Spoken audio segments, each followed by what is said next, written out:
Pessoal, bem, vamos agora para o nosso segundo vídeo, que se refere aí a gente vai continuar falando um pouco sobre a formação do nacionalismo, né, dos Estados-nações, e o contexto em que se dá e também como a bibliografia, né, como a historiografia foi entendendo a sua formação. Mas vai ser algo bem sintético, bem superficial, apenas para vocês terem uma noção geral. E depois a gente vai entrar efetivamente no nosso texto, no nosso capítulo aí, Raízes Culturais, do Benedict Anderson, e vamos aprofundar algumas questões, né, sobre o porquê disso. Né? O Benedict Anderson ele quer explicar o que tornou possível o surgimento do nacionalismo. Então, aí a gente vai entrar de maneira mais detalhada. Mas agora eu vou falar assim por alto, né, sobre como é que se deu aí essa formação dos Estados Nacionais, né, continuando um pouco o que eu havia colocado anteriormente. Então, a gente viu que o expansionismo napoleônico teve esse efeito contraditório, aparentemente paradoxal, nos diferentes países invadidos, de ao mesmo tempo contribuir para expandir ainda mais as ideias francesas, que de certa maneira, como o Gramsci coloca, já estavam também lá, né, em livros, né, difundidos nos cursos, nos pensamentos.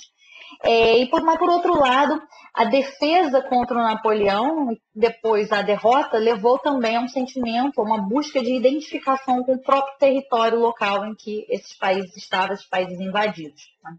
E a gente tem, então, o Congresso de Viena, que ocorre no ano de 1800, entre o ano de 1814 e 1815, e que, a partir desse Congresso de Viena, se rediscute uma organização do território, né, se reordena essa região, se cria uma ordem multipolar, em que há a preponderância de alguns países, como a Grã-Bretanha, a França, a Prússia, a Áustria e a Rússia. Né? Ainda que, nesse momento, exista uma hegemonia, uma supremacia, tanto econômica como militar inglesa, após aí a derrota de Napoleão.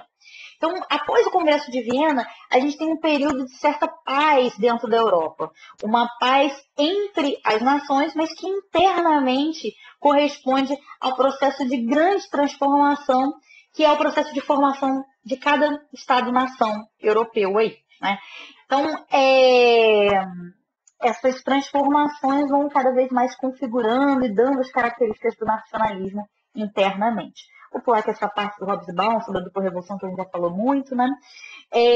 Pois bem, então, nesse período, que internamente os países vão estar num processo de grande efervescência, a gente vai ter como os principais eixos ideológicos que vão levar algumas revoltas, né, dentro desses estados, o pensamento liberal burguês, tanto do ponto de vista político como econômico, né, político vinculado à ideia da democracia representativa, que a Revolução Francesa consolida, e econômico ligado ao liberalismo, à liberalização do mercado, né, o mercado como agente aí que deve ser o mínimo controlado possível, né, a ruptura com as ideias do controle estatal mercantilista, que por sua vez vem dos efeitos e da consolidação da Revolução Industrial, que é essa dupla revolução, que eu acabei dizendo que não ia me referir, mas acabei me referindo a ela. Né? E a gente tem também, dentro desses países em conflito, uma tentativa da antiga nobreza de se manter no seu poder, né? Se manter lá. Então, o antigo regime está em plena decadência, as ideias liberais, a democracia representativa se instaurando, mas a nobreza, a aristocracia, ela ainda quer se preservar. Então, ela tenta, em alguma medida, se adaptar a essa nova era, inclusive se nacionalizar. Né? Então, a gente observa a tentativa da aristocracia se identificar também com o Estado Nacional. Então, se antes a gente tem a aristocracia, que a gente vai falar mais no momento lá do Benedict Anderson, uma aristocracia completamente cosmopolita internacional, com cortes que inclusive falavam francês, né? Da Rússia até a Inglaterra, né? O francês era a língua da corte principal, né? Agora a gente vai ter uma aristocracia que, para tentar sobreviver, ela precisa se dizer nacional, então ela precisa se dizer francesa, ela precisa se dizer portuguesa, espanhola, né, alemã ou italiana, conforme a Alemanha e a Itália se formam aí também nesse século XIX. Outro aspecto que é importante que alguns autores trazem para a discussão, é o caso de Frederico Chabot, diz respeito às diferenças da formação, da implantação do princípio de nacionalidade em diferentes territórios europeus. Basicamente, consideram que na Europa houve duas formas principais de nacionalismo. Uma que corresponderia à Europa Ocidental e outra à Europa Oriental. Né? Na Europa Ocidental, a implantação do nacionalismo já contaria com um contexto histórico que facilitava uma versão, digamos, mais pacífica, mais acomodada desse nacionalismo, uma vez que já seriam áreas mais homogêneas, áreas que tinham uma identificação étnica, né, pessoas com uma certa homogeneidade étnica, que teria passado, inclusive, por um processo, né, que coloca de purificação étnica e religiosa, ou seja, um processo de expulsão do diferente, de expulsão do outro. Por exemplo, o que aconteceu com a expulsão dos mouros na Espanha, né, no período da Guerra da Reconquista, a expulsão de judeus que acontece na Inglaterra. Então, um processo de homogeneização prévia que aconteceu antes do século XIX teria facilitado nesses territórios que simplesmente já tem uma população com bastante semelhança a nacionalizar essa população. Então, nesse caso, nesses países ocidentais, entende-se que há uma formação de um Estado nacional mais agregador em termos de garantir direitos de cidadania, de garantir direitos políticos e sociais. Esse seria o caso da Europa Ocidental. Já no caso da Europa Oriental, onde uma grande diversidade corresponde aí à formação dessa população, né, que é o caso, por exemplo, do Império Russo, do Império Austro-Húngaro, do Império Otomano, que alguns, né, vão considerar a Europa, outros o Oriente Médio, né, porque a verdade é que o Império Otomano está bem ali no meio do caminho, né? Até o Império Russo, né, dependendo da interpretação, também não é considerado Europa, mas, de qualquer forma, né, para todos os efeitos, estamos considerando eles aí como parte desse contexto. Então, nesses casos em que há uma grande diversidade étnica, cultural, religiosa, a formação do Estado Nacional se dá de uma maneira mais violenta. Então, com a imposição de determinados nacionalismos a outros. No caso, por exemplo, do Império Russo, a gente observa a obrigatoriedade, a imposição do idioma russo às populações que habitam o Império como uma forma de nacionalizar na marra essa população. Consequentemente, essa Europa Oriental, essa Europa Oriental seria marcada por uma menor participação política, né? Seriam regimes com uma tendência mais autoritária em relação à Europa Ocidental. Tá? E ainda, né, o caso das nações sem Estado, né, o caso, por exemplo, dos judeus, que até a Segunda Guerra Mundial eram nações que não tinham Estado, mas que estavam aí no interior de outros territórios, né, e não possuíam nenhum tipo de autonomia ou independência política. Tá? E nesses casos dessas nações sem Estado, que ainda, por exemplo, o caso dos ciganos hoje, né, o nacionalismo deles seria pautado, começa a ser pautado com base em elementos étnico-culturais, como idioma, religião, descendência, né? Essas questões aí que dão a base, já que eles não têm o território como um elemento de pertença.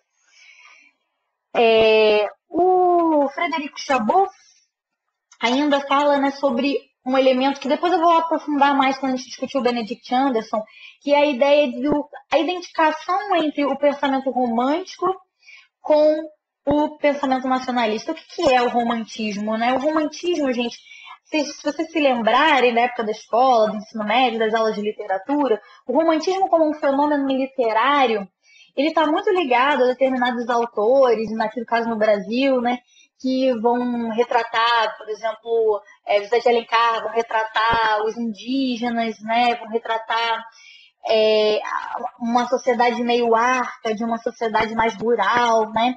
Então, o romantismo, tanto na literatura, como em nas artes em geral, na pintura, na escultura, como também no pensamento político, ele vai ser uma forma de pensamento que vai vir como uma espécie de reação ao iluminismo. O iluminismo traz o império da razão, a razão como algo que deve preponderar, né? E a universalidade também, né? Então, a ideia de direitos humanos que valem para toda a humanidade, né? Então, a ideia de universalismo. Já o romantismo, ele vem como uma reação que em parte se dá sobre essa ideia da razão, né? E para alguns autores, como é o caso do Michel Louvi, ele se dá como uma reação às próprias transformações intensas que a consolidação da sociedade industrial impõe, como as mudanças no ritmo de trabalho, a intensificação da vida, o uso da máquina, né, que seria efeito dessa racionalidade e que teria gerado uma relação de estranhamento das pessoas. Então, elas saem dessa racionalidade, desse apego ao material e busca uma espécie de, que é o que o Chabot vai chamar de uma revanche da fantasia e do sentimento sobre a razão. Então, eles vão buscar na fantasia, no particular, né, no passado, um passado idealizado, anterior a essa realidade extremamente racional, uma forma de compensação psicológica, afetiva e emocional. Para o Chabot, o nacionalismo viria junto nessa tendência, né? O nacionalismo, o sentido da nacionalidade viria como uma forma de operar o sentimento, né? A valorização do sentimento sobre a razão. Tá? Agora, para concluir mesmo, né? Achei que seria um pouco mais breve, mas para concluir, falar um pouquinho sobre a historiografia sobre o Estado-nação. Uma coisa que é importante destacar, gente, é que no próprio século XIX, que é quando surge o nacionalismo, não há estudos, não há praticamente qualquer estudo sobre o tema. O nacionalismo ele é visto simplesmente como algo natural, né? Até porque ele está lá sendo consolidado e simplesmente ele é tratado como um dado de realidade, né? Algo que existe, algo com o qual as pessoas convivem, e ainda não há uma preocupação em estudar propriamente o nacionalismo. Pouco a pouco a gente vai tendo alguns estudos, algumas preocupações para pensar o que seria, né? Mas isso vai se dar apenas no século XX, tá? Eu vou falar bem sinteticamente desses autores aqui, porque eles trazem versões distintas, né? Interpretações distintas do fenômeno do nacionalismo. Um dos primeiros é o Anthony Smith, e ele dá uma ideia, isso em 1986, uma ideia de que o nacionalismo, né, a nação, ela seria quase que uma formação nacional que derivava de etnias pré-existentes, né, de povos que já compartilhavam uma cultura, uma história, uma descendência, uma genética, inclusive. Né? Então, essa é uma interpretação que fica conhecida como uma interpretação etnicista. É como se uma determinada nação fosse formada pela mesma origem cultural e étnica, a mesma formação, vou botar aqui entre aspas, racial, né?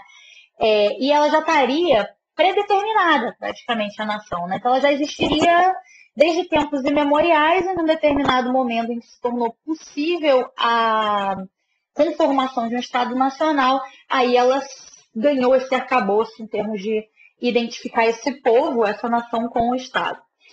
Mas essa perspectiva do Anthony Smith foi muito criticada. Vários historiadores se opuseram a ele, dentre eles, né, o Eric Hobsbawm, que nós já estudamos, o Ernest Gellner e o Benedict Anderson. Né? Para eles, a nação ela não existe a priori, ela, na verdade, ela é uma construção cultural e que, aí dependendo do autor, vai dar mais ou menos relevância, né, mas que é difundida e estimulada pelas elites políticas e econômicas nesses vários países. Tá?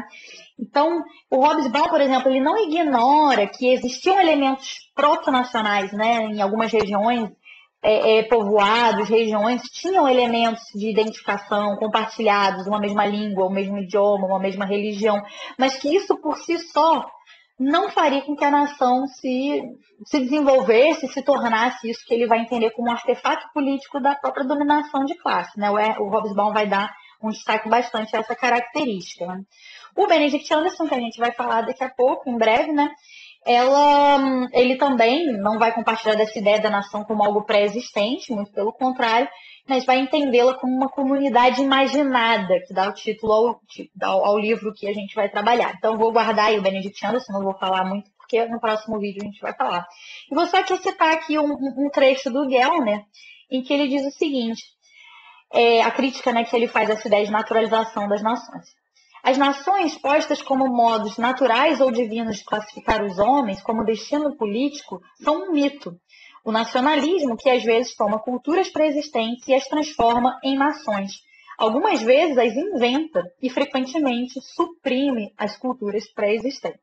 Né? Então, com isso, a gente encerra essa parte e vamos ao texto propriamente.